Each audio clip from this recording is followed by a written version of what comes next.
Anda menyaksikan CNBC Indonesia bersama saya Safrina Nasution. Kita masih dalam rangkaian acara The 43rd ASEAN Summit 2023. Kali ini saya sudah bersama dengan Under Secretary General of the United Nations and the Executive Secretary of UNESCAP, Ibu Armida Ali Syahbana. Ibu Mida, how are you?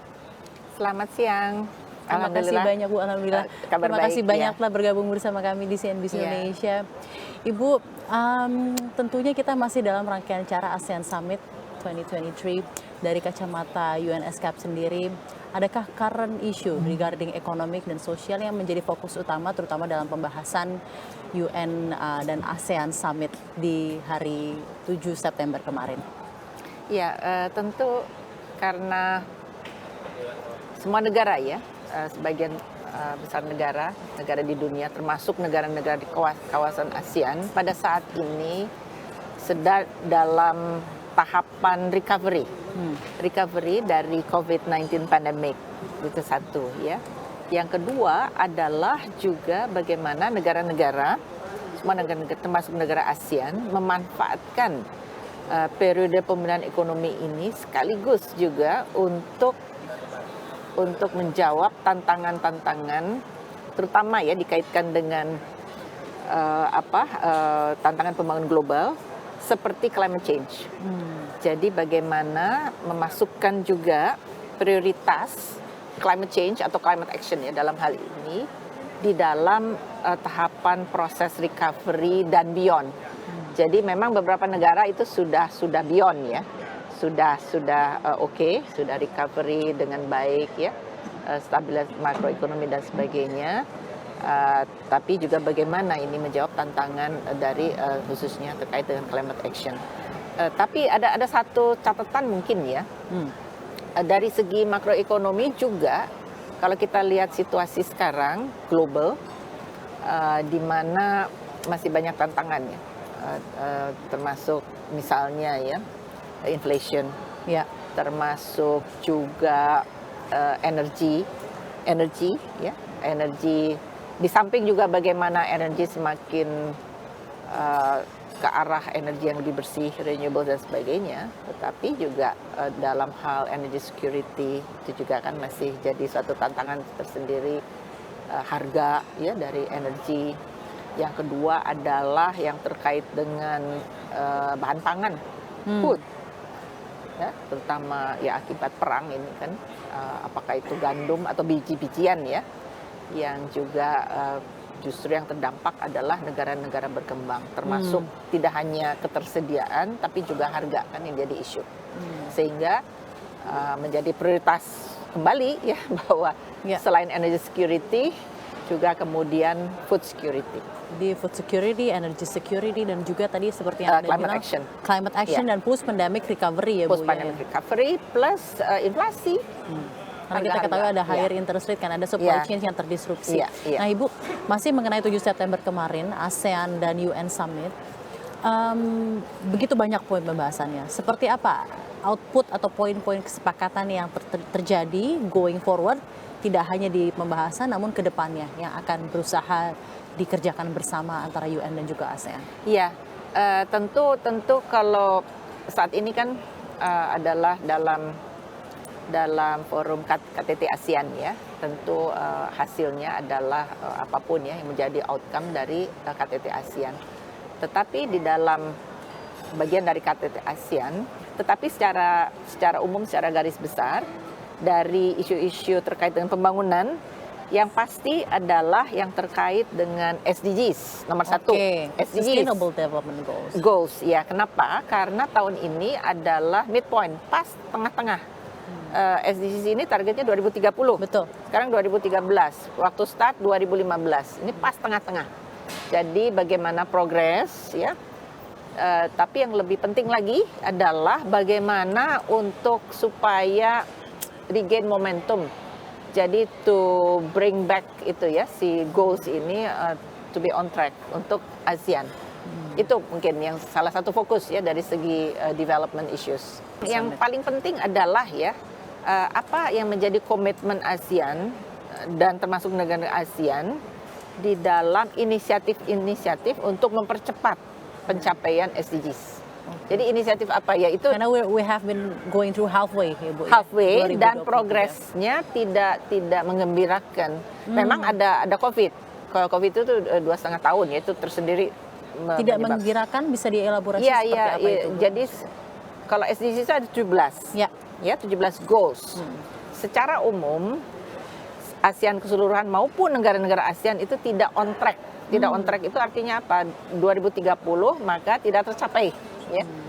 Tetapi ya tidak berarti semuanya buruk, tidak ada progres. Ada juga progres, ya. Progres itu terutama yang terkait dengan SDG nomor 7, SDG 7, which is on energy. Oke. Meskipun on energy itu juga tidak berarti semua on energy itu adalah baik, khususnya yang terkait dengan pencapaian atau apa tuh progres di renewable energy masih agak lambat. Ya. Ada negara yang lebih cepat, ya, ada negara yang lebih lambat. Ini untuk ASEAN ya, Bu, ya? ASEAN, kita bicara ASEAN, ya. SDG 7. Tapi kalau akses ketersediaan energi itu sudah bagus, ya. Itu contoh, ya, SDG 7. Contoh lain adalah SDG yang terkait dengan industri, innovation, dan infrastruktur. Itu progresnya juga bagus. Oke. Ya, jadi misalkan infrastruktur, ya, kita lihat investasi infrastruktur di banyak negara ASEAN juga mengalami kemajuan signifikan, termasuk Indonesia, ya, kita tahu sendiri. Begitu juga inovasi, dan inovasi ini banyak di-induce, istilahnya di-induce apa tuh dihasilkan, ya, karena digital. Banyak inovasi-inovasi yang terkait dengan digital atau digital induced innovation. Okay. Dan digital induced innovation ini bagus, ya, karena apa? Karena dia bisa membantu juga mempercepat ya kaitan dengan SDGs. Ya. Misalnya apa yang terkait dengan health, terkait dengan even services, ya, public services, government services, ya, itu juga kan bisa mempercepat, ya, payment system itu menjadi lebih efisien, logistik dan sebagainya. Jadi evaluasi mengenai progres menuju SDGs di ya, tahun 2030. jadi ada beberapa yang ada progres, ya, termasuk poverty ada progres, ya. Tapi dari semua 17 yang paling progresnya paling lambat adalah yang terkait dengan environment management dan natural resources. Bagaimana tanggapan secara Anda mengenai umum, secara bagaimana umum, tanggapan Anda mengenai hal ini di mata ada 17 poin SDGs dan ASEAN memiliki progres yang tidak begitu on track dalam hal environmental dan juga tadi energy transition. Bagaimana, Mas? Bukan energy transition, climate action. Ya. Climate action. Adakah pandangan Anda mengenai hal Ya, tersebut? justru itu, ya. Jadi tapi ini nggak spesifik ASEAN. Ini saya rasa globally seperti itu. Globally seperti itu, di kawasan Asia Pasifik juga sama, ya, sehingga itu adalah PR bersama. Dan yang memang, ya, yang kemudian di-identify terkait climate change, climate action. Apa sih source utama dari katakanlah apa? Apakah greenhouse gas emission ataupun carbon emission, ya, CO2 emission. Dan banyak penyebabnya, termasuk energi. Ya. Makanya itu energi menjadi satu topik, ya. Termasuk ini penggunaan energi yang berbasis fossil fuel, termasuk coal. Karena itu yang menyebabkan ini yang besar. Plus juga belum lagi dampak polusi udara. Ya, jadi ini yang juga dirasakan oleh warga Jakarta saat ini, terutama dalam penyelenggaraan KTT ASEAN ini. Jadi intinya bagaimana nih negara ASEAN, ya, secara masing-masing, secara sendiri-sendiri maupun secara kerjasama secara regional ASEAN, bagaimana betul-betul men-tackle prioritas begitu dengan suatu inisiatif-inisiatif yang konkret. Ya. Baik, Ibu Mida, saya akan mencoba juga mendengar opini dari Ibu Mida mengenai keadaan makroekonomi yang ada. Kita ketahui dalam global ada beberapa tantangan karena ada geopolitical tension, supply chain terganggu, higher inflation rates for longer. Beberapa bank sentral di dunia yang memiliki peranan luar biasa kuat dalam hal monetary interest rate hikes-nya luar biasa dalam beberapa tahun terakhir. Ini membuat indeks US dollar begitu tinggi, currency ASEAN terpukul, impor harganya naik. Bagaimana tanggapan Anda mengenai hal ini terhadap macroeconomic dan social condition di ASEAN countries dengan fenomena ini? Ya, ini memang satu situasi yang sangat sangat challenging ya. Di satu sisi negara-negara memasuki periode recovery setelah COVID, tapi di sisi lain juga menghadapi challenge, terutama awalnya itu di beberapa negara ya, termasuk negara maju, high inflation termasuk karena masalah war dan sebagainya yang memperparah lah katakanlah ya, sehingga salah satu respons kebijakan mereka adalah dengan menaikkan tingkat suku bunga gitu. Ya. Salah satu ya, dan rupanya juga negara-negara tersebut memprioritaskan policy response tersebut, sehingga dalam waktu singkat kalau kita lihat ya, interest rate beberapa negara misalnya Amerika itu naiknya kan tinggi dalam waktu singkat ya. Dalam waktu singkat. Sementara tidak demikian dengan kita, katakanlah artinya Indonesia ya.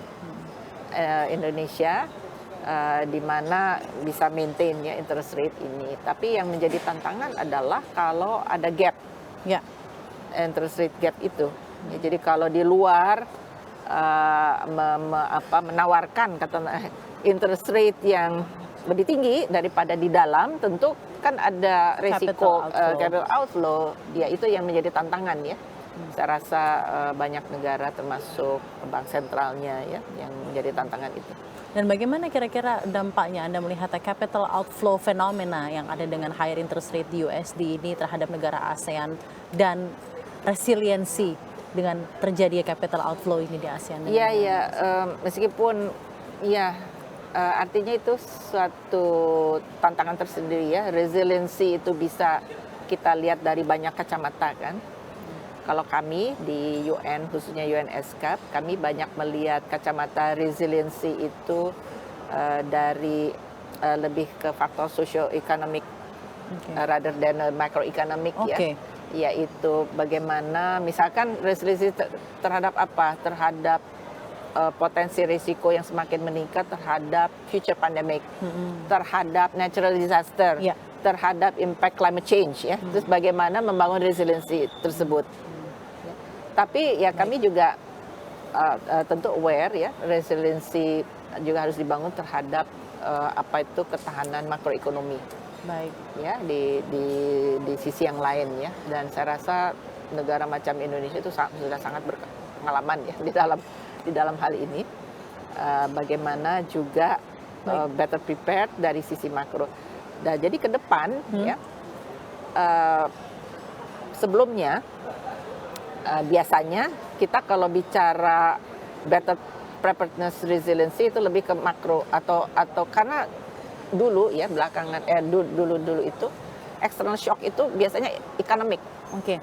Ya misalkan financial crisis 2000 berapa itu waktu itu 2008 sedikit yang mini ya 2013 ya dan sebagainya ya, global financial crisis ekonomi gitu kan, harga minyak dan belakangan terutama setelah pandemik ya, jadi orang-orang aware ternyata resiko ini tidak hanya ekonomi tetapi juga non-ekonomi yang semakin lama, semakin resikonya itu semakin intensified. Baik. Non-economic risk. Jadi policy maker, termasuk bisnis, termasuk pelaku usaha, pelaku ekonomi lah ya secara umum, ke depan harus memperhitungkan both baik future economic risk maupun future non-economic risk, karena ini sudah elevated itu apa sih, meningkat gitu. Iya, berarti pendekatan polisi yang komprehensif yang dibutuhkan ya Bu ya. Baik, kita